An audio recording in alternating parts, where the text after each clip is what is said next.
Handsome Hunter Baumgardt joins us now on the stream and on the NicoletLaw.com talk and text line, brought to us by Import Minded, your trusted choice for exceptional vehicle care, South 27th Street, just north of 894. Good morning, Hunter. How are you?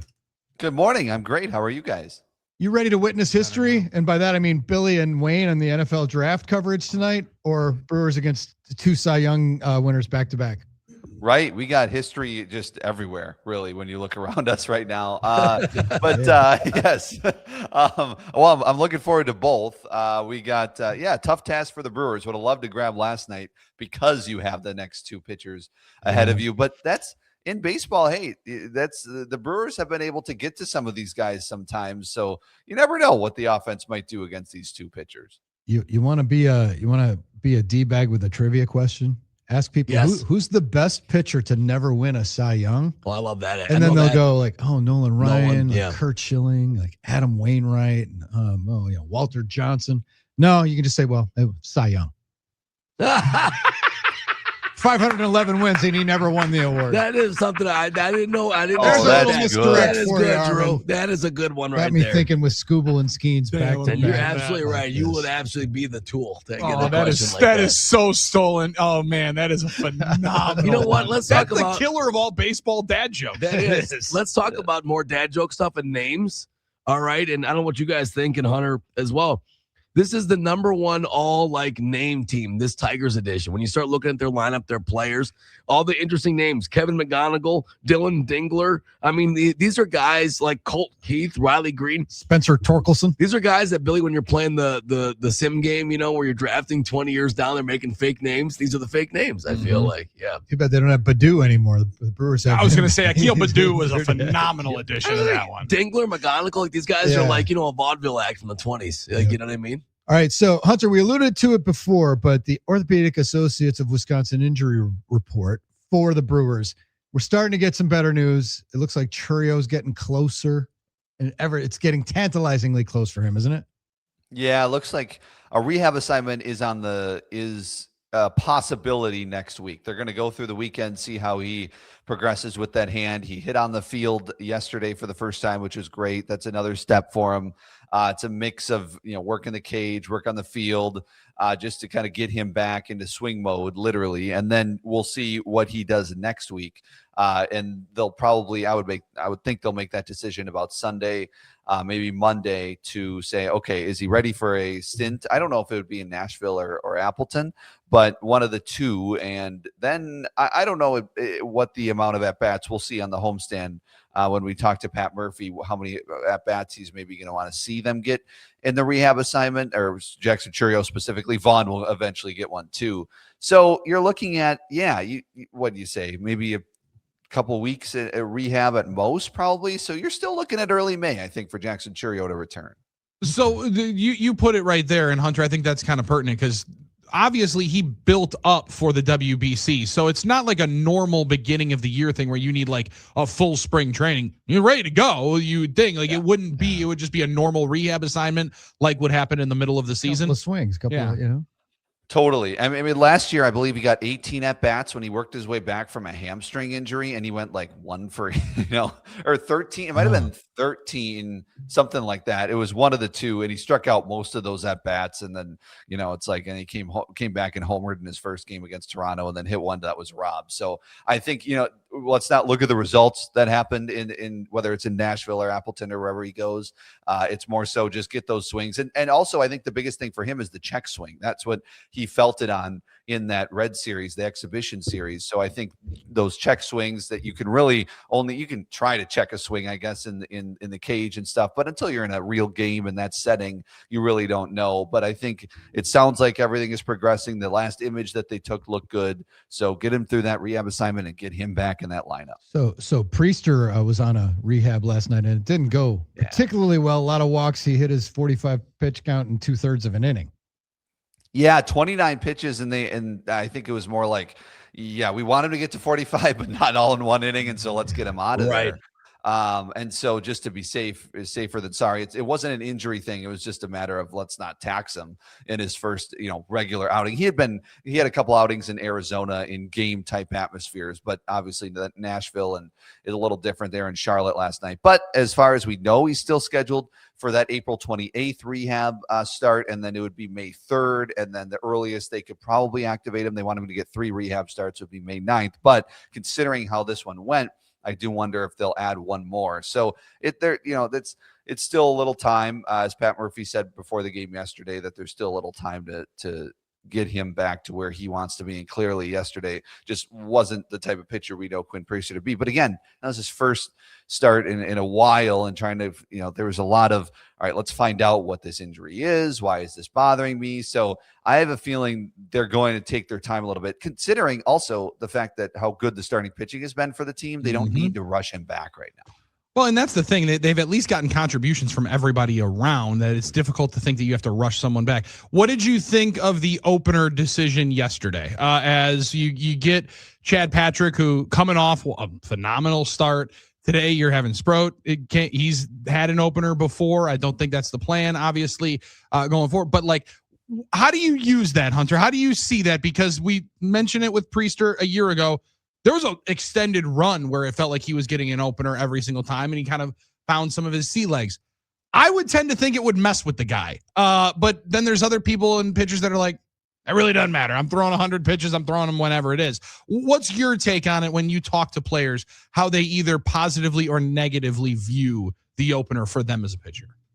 Yeah, I mean, I think the big question every time that happens is your preparation any different? Like when I remember asking Chad Patrick that last time they used an opener, and his mindset is to get outs, obviously, no matter how that looks. However, you can tell that it messes with them a little bit, and Chad Patrick specifically didn't, just reading the body language, reading it, I just kind of feel like he doesn't love coming out of the bullpen after an opener, and would love to go out and start. And obviously, I think every pitcher would love to be a starting pitcher in baseball. It's probably a goal for any pitcher. However, I think they are trying to yesterday, the Detroit Tigers are much worse against lefties. Coming into yesterday, they were 215 batting average against lefties, 254 batting average against righties. And Chad Patrick had a 152 batting average, for lefties or for righties.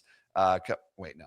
Well, now I'm confused. Now I'm getting myself confused. But he was worse in that respect. He had the 294. So against lefties. Yeah. Lefties had 294 batting average against Chad Patrick, 152 righties had against Chad Patrick. That's a significant difference. So I think with some of their prominent hitters in that Tigers lineup being lefty, wanted to basically try to get, I think part of this is just to get momentum to start the game. Pat Murphy talked about it 2 nights ago, talking about momentum on the offensive side. I think some of that is, let's start the game off right. If DL Hall can neutralize some of the lefties in that Tigers lineup early in the game, let's get a lead and maybe work from the lead. Chad Patrick comes in with a lead. Maybe we think that he can be better in that just because of what the Tigers can do with their lefty hitters. Well, DL Hall didn't pitch awful. I mean, you don't want to walk the first 2 guys in the game, and Pat Murphy didn't love that, but he did get out of it. And then it was Chad Patrick who was the one to not have a great outing. And look, he was probably bound to have one at some point because he had been pretty good. However, he also, coming into last night, had stranded 97% of his base runners. At some point, that's probably going to catch up to you. Like he had the walks and hits were still kind of a problem. He just hadn't let him score. And that's a skill too, but at some point that was probably going to catch up to him. So I don't. Right, exactly. And remember, Chad Patrick was the odd man out last year when Brandon Woodruff came back in the rotation. I just wonder if I don't know. I mean, he pitched the second game of the year, but he's also, I feel like maybe the 5th guy right now. And if Quinn Priester, great observation. Healthy, I wonder what Chad Patrick's role would be, and if it would be middle relief, and how well he would do with that mentally, physically, everything. So that's just something to watch going forward. Is they clearly think they think that the strategy, because they've done it twice, the opener strategy with Chad Patrick gives them the best chance to win. But I do wonder if they'll switch that up and what happens when Priester comes back and how that all shakes out. Although, you look at the ERA and you say, wow, he's been one of your best, if not your best starting pitcher so far. Yeah, that's the thing. And I think that's a great observation, Hunter. I think the point about it being sound strategy, which I think can be true, and also the point about him being frustrated by it, those can both be true. It might be good strategy, but it also might frustrate Chad Patrick, who might say to himself, hey, when am I going to get my shot to be a regular starter? I've been that guy. There's maybe a little chip on their shoulder, especially the way he pitched in the playoffs last year. I think he was really good in the playoffs. He probably felt like, hey, I deserve my shot. But it's one of those things where, sometimes fans also have a hard time understanding these days that, like, pitchers will give up runs from time to time. It's like, this guy gave up runs. Let's jump ship on him. Like, that's the instinct. Sometimes we get so frustrated, but it is something that's going to happen from time to time, and it's still April, right? Well, totally. And you remember, like, last year when they did the opener, Billy, as you mentioned, for Priester, like that was in the midst of Priester not pitching all that well. That was after that May outing against the Cubs. Well, when he had an opener, and unfortunately that was one of his worst, if maybe not the worst outing he's had as a Brewer. And then things turned from there, and they won like 19 games in a row with him on the mound. But they had the combination a couple times in like late May, early June of a DL Hall and then Quinn Priester, and that netted you in those two starts 17 innings of just 3 runs given up of those two. So like, the opener works, and Chad Patrick last time he came in with 3 scoreless innings after an opener. So I don't think we should overreact to last night. I know people are kind of inherently against the opener and say, well, why not just have Chad Patrick start and DL Hall after? Either way, you're trying to get the same amount of innings, just in a different way.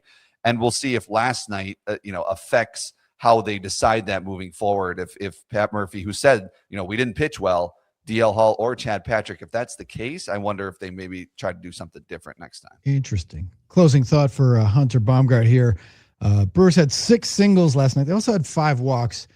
But Hunter, I've been watching with interest your guy, Garrett Mitchell, because he's fascinating to me because of how much he walks and strikes out. Yeah. And like his batting average, we looked at it yesterday, batting average on balls in play, 524 or something like that. And he barrels balls a lot when he's like walk, strike out, or hit the ball hard somewhere and probably get a hit. Yeah, totally. Hey, Hunter, wake up. Time to talk to Billy. Hunter, what are we talking about? Time to talk to the Huddle. Time to talk to the Huddle is right. Just in case I ever forget, that's a weekly important thing. Okay. Yeah, very important. Well, I want to make sure I'm ready for you guys. Yes, Garrett Mitchell. So coming into yesterday, 519 batting average with balls in play. That was best in baseball, and only one other player in baseball was over 400 coming into yesterday. So it's just, you think about that, batting average balls in play. So over half the balls in play he's getting hits on, which is wild. And then, 27 coming into yesterday, 27 strikeouts, led the team. The next person closest was 20 on the team, but it's that the on base percentage is so high because he is getting on base when he puts the ball in play. So and yesterday coming in, Garrett Mitchell had the best on base percentage in the National League. I go back, I'm sure it's the same. The Brewers had coming into yesterday, and I think it'd probably be about the same coming into today, the best 2 on base percentage numbers in baseball. Garrett Mitchell at 437, Bryce Terang at 420. So you have 2 guys that are really good at getting on base, and Garrett Mitchell is fascinating. I wonder how that plays out during the year, how those numbers kind of smooth out, whether it does go down because of the strikeouts, or maybe if you can get the strikeouts to go down a little bit, then you're talking even the next level for Garrett Mitchell. So he's been a big reason why they've been able to have some success on the offensive side for sure. According to FanGraphs right now, Brewers' chances of making the playoffs today, ridiculous. 41.9%. That's ridiculous. Whereas the Pirates, 59.7%. Oh my God, please. Cubs, 69%. How can that be accurate with the Pirates? And then of course the Dodgers at 99.3. Well, yeah.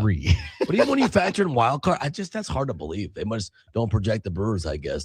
I guess not. But that's the same story we've had for the last 5 years. The same story. Right.